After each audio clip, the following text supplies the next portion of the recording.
Hello everyone, যেমন কি তোমরা জানো যে আমি মা বাবাকে নিয়ে গেছিলাম হরিদ্বার ঘুরতে। তো অনেকগুলো মন্দির ঘোরার পর আমরা যাচ্ছি চণ্ডী দেবী মন্দিরে।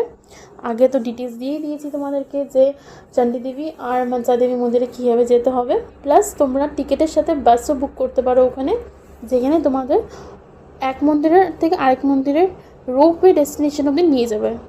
বাট আমাদের যেহেতু ই রিক্সা বুক ছিল তাই আমরা ওই বাস নিই।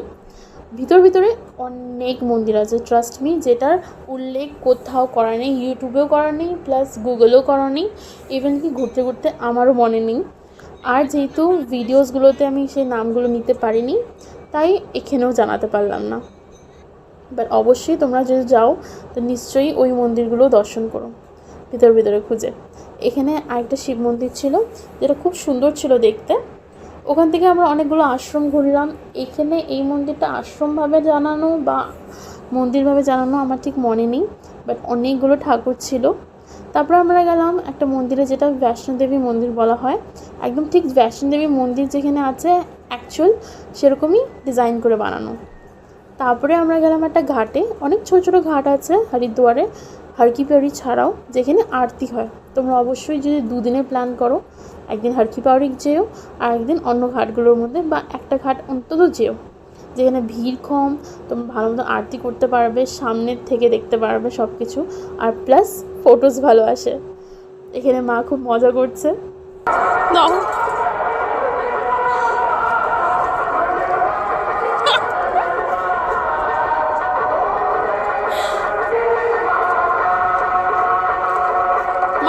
মা আসতে